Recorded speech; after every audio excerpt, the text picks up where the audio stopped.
और बिल्डर उसमें क्या साठ गांठ करेगा हमें मालूम नहीं, लेकिन अगर हमारे फेवर में कमिश्नर ने निर्णय नहीं दिया तो हम भूख हड़ताल पर बैठेंगे कमिश्नर के ऑफिस के सामने और भंगर स्ट्राइक पर बैठेगी पूरी गार्डन कोर्ट बिल्डिंग। और जब तक हमें न्याय नहीं मिलेगा हम लड़ते रहेंगे इस केस के लिए। हमारे साथ बिल्डर ने शुरू से ही धोखाधड़ी करी है। जब से हमने 2007 में फ्लैट का बुकिंग किया था, हमें ये वाउचर दिखा के उसने बुकिंग करी थी। ये सामने पूरा गार्डन दिखाया था, जिसमें ये दिखाया था कि पूरा गार्डन यहाँ सबको खेलने के लिए ABC विंग को मिलेगी। ये गार्डन ये वाउचर है। और उसके बाद हम लोगों ने फ्लैट का बुकिंग किया।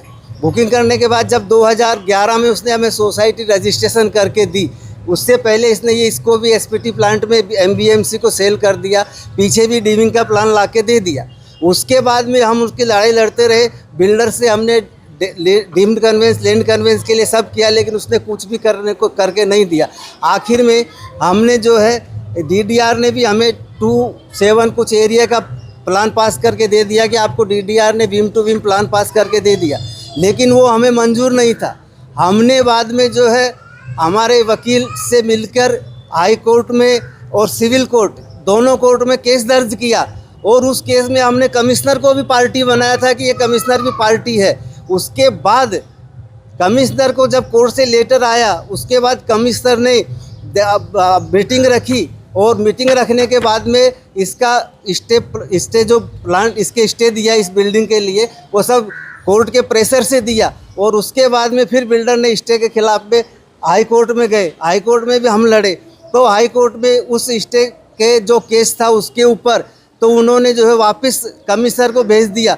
लेकिन हमने जो डीम्ड कन्वेंस का केस डाला था हाई कोर्ट के अंदर, उस डीम्ड कन्वेंस ने हमें जो है जज साहब ने पूरा का पूरा 4764 स्क्वायर मीटर का एरिया हमारी सोसाइटी के नाम करके दे दिया। इसके लिए मैं उन जज साहब के लिए एक तालियों का स्वागत करता हूं उनका। और दूसरी बात, हमारे साथ अभी 8 तारीख को कमिश्नर के साथ में फिर मीटिंग है। अभी कमिश्नर और बिल्डर उसमें क्या साठ गांठ करेगा हमें मालूम नहीं, लेकिन अगर हमारे फेवर में कमिश्नर ने निर्णय नहीं दिया तो हम भूख हड़ताल पर बैठेंगे कमिश्नर के ऑफिस के सामने और भंगर स्ट्राइक पर बैठेगी पूरी गार्डन कोर्ट बिल्डिंग। और जब तक हमें न्याय नहीं मिलेगा हम लड़ते रहेंगे इस केस के लिए। ये पूरा कंपाउंड हमारा गार्डन कोर्ट का है। ये पूरा कंपाउंड हमारा गार्डन कोर्ट का है। जिस टाइम हमारे को फ्लैट बेचे गए, हमारे को ये पूरा कंपाउंड बताया गया, ABC 3 विंग है इसमें। यह गार्डन बताया, बोला आपका पर्सनल गार्डन रहेगा, जबकि पोजेशन के टाइम में दिया नहीं है। आज क्या है वहाँ? आज उसने इसको STP में BMC को हैंड ओवर करके इसकी FSI लेके अपने पास में रख ली। इस पर कुछ चढ़ाई है और कुछ बाकी है, मालूम नहीं है। ये जो हमारी जगह में उसने खड़ा किया, ये पूरा अवैध है। जिस दिन से इसको परमिशन मिला उस दिन से लेके आज दिन तक सोसाइटी इससे संघर्ष कर रही है, लड़ाई लड़ रही है अपने हक के लिए। हमने बहुत सारी लड़ाइयाँ लड़ी है। इसने हमारा रिफ्यूजी फ्लैट बेचा, हमने कोर्ट में जाके उसको खाली करवाया। इसने हमारी शास्ती नहीं भरी, इसके लैंड का टैक्स बाकी था, उसकी वजह से हमने 5 साल हैरेसमेंट हुए शास्ती के लिए। उसके लिए भी हमने बहुत लड़ाई लड़ी है। और ये पूरा अवैध रूप से है, पूरा अवैध है। इसको तुड़वाया जाए। दिल्ली के ट्विन टावर का हश्र होना चाहिए। इसने सोसाइटी के साथ में कभी भी न्याय नहीं दिया है, हमारा हक छीना है। आज भी हम बोल रहे हैं ये गलत है। कोर्ट ने हमारा साथ दिया है और हम लड़ाई लड़ेंगे। दूसरी बात, इस सर्वे के अंदर हमारे को एक बात और मालूम पड़ी, जितना एरिया नहीं है उससे ज़्यादा 800 मीटर जगह उसने ज़्यादा बता रखी है। वो जगह कहाँ से आई है? मैं आपके थ्रू कमिश्नर को जो सर्वे रिपोर्ट उसने डॉक्यूमेंट में दिया है उसको भी बताता हूँ कि इसने जो पेपर दिए हैं वो गलत एविडेंस दिया है। हमारा एरिया जितना नहीं है उससे 800 मीटर उसने ज़्यादा जगह दिखा रखी है। ये जगह कहाँ से आई है? तहसीलदार का सर्वे बोल रहे हैं और जगह का सर्वे बोल रहा है 800 मीटर जगह ज़्यादा बिल्डर के पास आई कहाँ से? वो पीछे वाले प्लॉट से लिया है, इधर वाले प्लॉट से लिया है, या इस जगह को बता रहे हैं, कुछ मालूम नहीं पड़ रहा है। अप्रोच हमने मेहता जी को किया था। मेहता जी हमारे साथ में शुरू से है। रिफ्यूजी के मामले में भी BMC ने हमको सपोर्ट नहीं किया, उनके थ्रू हम गए। गीता जैन थी मेयर, उन्होंने सिफारिश की, हमारी सहायता की, तो हमारे को रिफ्यूजी हमारा हैंड ओवर मिला। इस केस में भी उन्होंने हमारी बहुत सहायता की। जैसे जैसे बताया हम स्टेप बाय स्टेप जा रहे हैं। पुलिस प्रशासन में, गवर्नमेंट में, जहाँ भी हमको जरूरत पड़ी वो हमारे साथ थे और आज भी वो हमारे साथ थे। 1 इंच की भी जगह नहीं छोड़ी है उसने। हमारे ए विंग के पीछे के साइड से 4 से 5 फुट तक नीचे गड्ढा करके अंदर गया है। आप अपना वीडियो से उसमें चेक कर सकते हो। हमारे पास पहले भी हमने वीडियो बनाए, फोटोग्राफ ली है। हमारा फायर का सबसे ज़्यादा ये सुरक्षित है। पाइप जा रहा है फायर ब्रिगेड का, उसने भी वो लाइन काटी है उसने वहाँ से।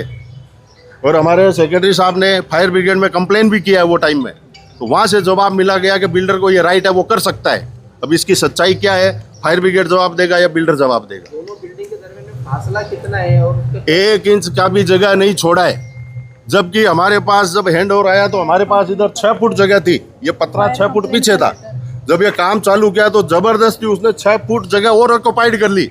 उसके लिए हमारे चेयरमैन सेक्रेटरी सोसाइटी ने उससे फाइट भी किया, हम पत्रे लेके आए, पुराने पत्रे उसने निकाल दिए। हम हमारी बाउंड्री पूरी शेप करना चाहते थे, लेकिन उसने ज़बरदस्ती करके जो जगह बाकी थी 6 फुट वो और ऑक्युपाइड कर ली। ये दरवाज़ा जो दिख रहा है ना, ये पहले ये बाजू था, ये पतरा निकाल के आगे ले आया। ये गार्डन का दरवाज़ा भी उसने अपने उसमें दिखा रखा है अभी, जबकि वो हमारे इस लैंड में था। अगर बड़ा हादसा होता है तो कौन जिम्मेदार होगा? बिल्डर होएगा, प्रशासन होएगा, हमने सबको कंप्लेन किया है, फायर ब्रिगेड होएगा इसका। हम फायर की कम से कम लाख रुपए की हम लोग पॉलिसी बना रखी है, जो फायर इक्विपमेंट हम लोग करते हैं मेंटेन, उसका लाख रुपए 1.25 लाख रुपए भरते हैं हम लोग साल का।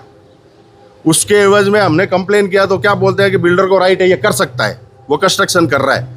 भैया एनओसी का पैसा हम भरे, फायर इक्विपमेंट को हम लोग मेंटेन करें और फायदा बिल्डर ले अपने अवैध बांध काम के लिए, ये कहाँ से न्याय है? सर आपका नाम बताइए। मेरा नाम राजकुमार शर्मा है, मैं यहाँ रहता हूँ। और मैंने स्टडी किया प्लान को कि 2011 में 27 मई 2011 को प्लान पास हुआ। उसमें टोटल प्लॉट ऑफ लैंड था ना 10,565 मीटर था। 2022 में भी प्लान पास हुआ, ये टोटल प्लॉट ऑफ लैंड में बढ़ गया 800 कितना मीटर से, और ये हो गया साहब आपका 11,395 मीटर। 10 साल में प्लॉट भी डेवलप हो गया, लैंड डेवलप हो गई। फिर हमने मुद्दा जब भी कोर्ट में रखा तो महोदय ने क्या किया कि टीएलआर में जाके टीएलआर रिपोर्ट बनवाई। तो जो हमने जनवरी में मुद्दा रखा था उस टाइम उन्होंने वो दिया टीएलआर रिपोर्ट के लिए, तो टीएलआर रिपोर्ट सर्वे बनवाया, तो सर्वे भी उस तारीख के बनवाया।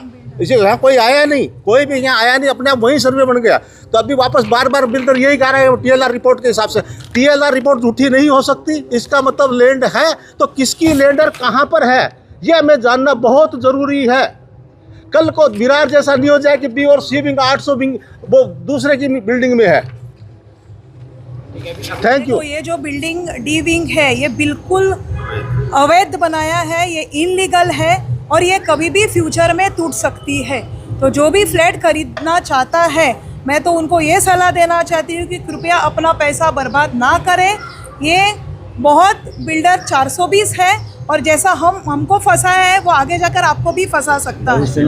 हमारी सोसाइटी से है और इसका जो ये रोड है बिल्डिंग का, ये हमारी सोसाइटी का है, तो ये हम डिसाइड करेंगे कि इस बिल्डिंग के अंदर किसको देना है रास्ता या नहीं देना है, ये हमारा पूरा डिसीजन रहेगा। बिल्कुल लगता है अजीम भाई, बिल्कुल लगता है, क्योंकि बिना उनके मिले हुए ये इतना बड़ा जो G+1 था वो अभी डायरेक्ट G+16 किया, वो मिली भगत के बिना पास हो ही नहीं सकता। अच्छा, मैं आपको और एक चीज़ बताना चाहती हूँ कि इस बिल्डिंग का जो पार्टनर है अपना ये गिरीश प्रधान, वो इनका आर्किटेक्चर भी है राजू बाटी का।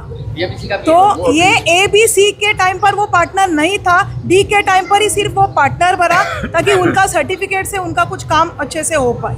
अगली भूमिका क्या रहेगी आपकी? अगली भूमिका यही है, हम आयुक्त से निवेदन करना चाहते हैं कि इंसानियत के नाते और सच्चाई के नाते वो अच्छा डिसीजन पास करे। अगर उन्होंने ये नहीं किया तो मैं आपको बोलती हूँ, हम सब जो सोसाइटी मेंबर है 118 मेंबर है वो आंदोलन पे बैठ जाएंगे और भूख हड़ताल करेंगे। मैं दीपक शर्मा गार्डन कोर्ट का ही रहवासी हूँ और आज जो अभी आपके मुद्दे तो आपके सामने सारे रखे गए हैं, लेकिन आज की तारीख में आप ये वीडियो और फोटो भी देखेंगे। हमारे ए विंग की जो वेंटिलेशन है, विंडो जो उस साइड खुल रही है और वो जो डी विंग इनलीगल बना रहे हैं उसमें आप खिड़की भी नहीं खोल सकते हैं। आप करोड़ों रुपया लगा के आप अपनी खिड़की नहीं खोल सकते, तो सोचिए आप कहाँ फंस रहे हैं। बिल्डर फ्रॉड है, वो सबके साथ फ्रॉड कर रहा है। और आपके पास में ये हाई कोर्ट का हम आपको एक कॉपी देंगे, इसको आपको समझ में आ जाएगा जो हम हाई कोर्ट में केस जीते हैं।